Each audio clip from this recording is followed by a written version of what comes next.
Inggris. Jadi ya beliau ini salah satunya.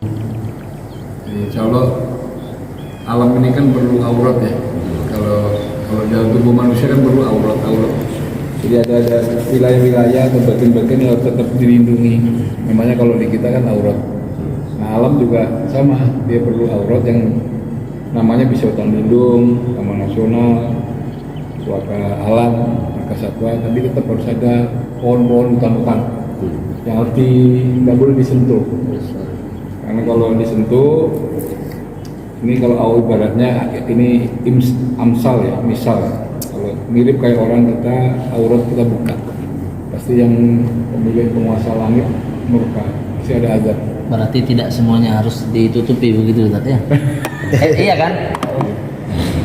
Taman kota ya bisa hutan kota. Karena gini, yang menarik dari tanaman ini kan pertanyaannya dia diciptakan lebih dulu daripada manusia.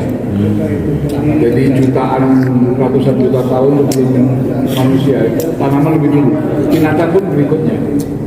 Jadi makhluk pertama diciptakan Allah itu makhluk bersel satu, kemudian tanaman, baru jutaan tahun kemudian sekitar hampir 550 juta tahun kemudian baru manusia. Manusia itu baru diciptakan Allah sekitar ribuan tahun yang lalu, bukan jutaan. Nah, kalau alam semesta ini kan diperkirakan udah sekitar 12 miliar tahun usianya. Bumi dan tata surya, matahari, bulan sekitar 4-5 miliar tahun yang lalu. Nah, itu kenapa tumbuhan yang pertama? Karena tumbuhan ini punya salah satu fungsinya dia menghasilkan oksigen. Nah, kita tahu binatang dan manusia itu sangat perlu oksigen. Kalau nggak ada oksigen, insya Allah nggak akan bisa hidup siapapun lah, binatang maupun tumbuhan. Jadi kenapa tumbuhan harus kita jaga, harus kita adakan, tetap kita pertahankan? Itu karena fungsinya adalah salah satunya ya oksigen. Nah kalau yang kedua, tumbuhan kalau berjamaah kan namanya hutan, atau mau hutan kota, mau hutan lindung, mau taman nasional, itu soal nama, tapi hakikatnya fungsinya adalah dia menciptakan iklim mikro. Jadi kalau siang hari bolong, duhur, sebelum duhur jam 12 itu kita di tanah lapang nggak ada tanaman tuh rasanya panasnya minta ampun. Tapi kalau di tanah lapang itu ada rimbunan tanaman, itu beda itu kayak, karena pertama oksigen. Nah manusia itu kalau kurang oksigen ngantuk dia, gini, ingin memasukkan oksigen. Di oksigen sangat vital. Itu kayak sholat itu sebetulnya juga proses membagi oksigen, mendistribusi oksigen ke otak. Karena otak posisinya di atas, maka dia perlu posisi direndahkan dengan rukuk dan direndahkan lagi dengan sujud. Jadi oksigen bisa sempurna. Ada bagian-bagian tertentu di otak kita itu yang nggak bisa dimasuk oksigen kecuali dalam keadaan rukuk dan sujud. Jadi kita ini berkah, itu kita disuruh sholat itu sebetulnya berkah, manfaat untuk kita. Karena dengan sholat, dan insya Allah kalau sholatnya benar, rukuk sujudnya itu mu'minah, itu tidak ada yang pikun. Karena otaknya sempurna, oksigennya cukup. Kalau kekurangan oksigen tadi, pasti organ-organ itu akan mengalami disfungsi, ya, mengalami pengurangan fungsi. Jadi ketika rukuk dan sujud itu betulnya itu anugerah ya, itu kenikmatan yang luar biasa. Mohon maaf. Iya. Apalagi kalau sholat sendiri, sholat infirodi kan insya Allah, kalau sunnah sendiri itu bisa semaunya tanda petik ya. Tahan-tahannya gitu. Ini fungsi tanaman, sehingga memang kembali ke konteksnya berau tadi, ya ibaratnya manusia itu berau auratnya masih tertutup. Insya Allah kita akan terhindar dari bencana. Tapi kalau auratnya dibuka ya, mohon maaf, tetangga sebelah sengatak. Pernah dengar beberapa bulan yang lalu banjir itu sampai berapa hari ya, 2 minggu terendam. Jadi kalau alam itu rusak pasti ada itu.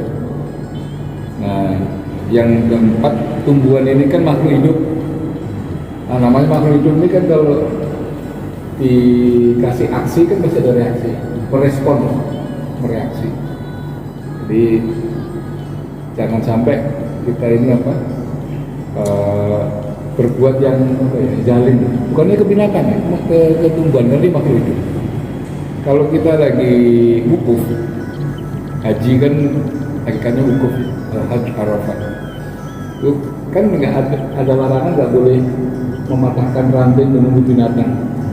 Itu sebetulnya proses internalisasi ajaran Islam bahwa kita itu diminta menghargai tanaman. Jadi dia pasti, Allah pasti punya maksud menciptakan suatu makhluk atau umat ya. Yang namanya tanaman itu pasti punya tujuan. Kalau tujuannya untuk kita, salah satu untuk manusia tadi. Mohon maaf kalau tanaman-tanaman di dunia ini makar terhadap perintahnya Allah, keluarkan gas helium yang untuk menyalakan pijar helium dari matahari itu helium yang dikeluarkan sinar. Dalam waktu 5 menit saja ya, insya Allah seluruh manusia dan binatang yang ada itu paru-parunya akan meledak, nggak ada yang bisa hidup. Ini kalau helium. Nah, kalau gas lain yang gas-gas beracun, ya, tanaman. Jadi tanaman itu contoh makhluk yang paling istiqomah terhadap perintahnya Allah. Nggak pernah ingkar. Nggak pernah ingkar. Bayangin saja kalau ratusan triliun tanaman di muka bumi ini kompak makar kepada Allah 5 menit saja. Nggak usah lama-lama, nggak usah sehari, nggak usah seminggu, 5 menit saja. Jadi kita ini manusia itu nggak boleh sombong, nggak boleh merasa ini sendiri. Lemah itu ini. Tanaman bisa hidup tanpa manusia. Tanaman bisa hidup tanpa manusia. Binatang bisa hidup tanpa kita. Tapi mohon maaf, kita tidak bisa hidup tanpa tanaman dan binatang. Itu rumusnya. Nah, sekarang pertanyaannya kan, sebagai orang beriman, apakah kita sudah berterima kasih kepada Allah, bersyukur kepada Allah, dan berterima kasih kepada tanaman? Nah, cara berterima kasih tentu bukan dengan waduh makasih ya gitu. Ya dengan menghargai eksistensinya, tidak mengganggunya. Bahkan kalau perlu rumah kita penuhi dengan tanaman. Karena itu oksigennya banyak. Nah, orang kalau oksigennya banyak itu insya Allah tidak pimpun. Karena itu kebutuhan dasar. Kita bisa tahan puasa sehari, tapi kita nggak bisa puasa oksigen 10 menit. Nggak bisa ya, nggak bisa. Jadi ini hal sederhana yang Allah berikan ya. Kelihatannya sederhana, tapi itu rahmat yang besar. Nah, sehingga kenapa kami ini istilahnya ini anggota Dewan Perwakilan Tanaman ya. Jadi yang itu supaya menghargai eksistensi DPRT. Istilahnya Mas Gunawan tadi jadi disebutnya ahli lingkungan, padahal sebetulnya enggak, ini yang aja mengajak kita semua bahwa Rasulullah pun beri contoh dengan binatang dan tanaman itu bagaimana beliau itu sangat punya adab yang tinggi sekali.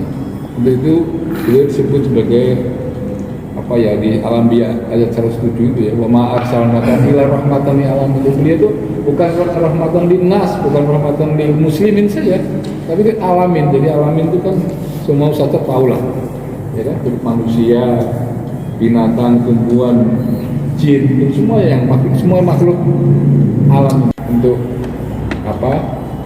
menjalankan fungsi-fungsi rahmatan lil alamin di lingkungan kita masing-masing. Kalau Bapak Ibu ke rumah saya, rumahnya kecil tipe 36, tapi penuh tanaman di depan ini, ada belimbing, ada salam, ada macam-macam tanaman. Sering tetangga itu alhamdulillah minta salam atau belimbing atau tapi juga kadang parkir kendaraannya di depan rumah saya. Padahal itu kan fitrah ya, manusia itu kalau panas-panas itu, biar pekerjaannya tukang motong tanaman, itu kalau panas-panas parkir mobil, pasti cari tempat yang teduh. Perhatiin aja. Padahal dia tukang nebang pohon, tukang membantai pohon. Itu berarti. Itu sebetulnya fitrah. Fitrah itu kan suatu yang mendasar ya. Sudah kalau ini bikin kalau komputer itu sudah dipasang oleh Allah. Nah, sehingga beliau ini reputasi di mata internasional itu bagus, respect. Sehingga orang itu kalau respect kan pasti datang. Nah kalau datang kan mohon maaf pasti ada nginap, ada makan, ada beli oleh-oleh, ada ini hingga ekonomi bergerak. Jadi kalau kita yang kita tuju itu lingkungannya dulu, maka Allah memberi ekonomi itu sebagai dampak positif. Tapi kalau kita yang kita tujuan utamanya ekonomi, ngejar PAD, ngejar gaji, ngejar duit, maka nggak dapat berkah ini. Karena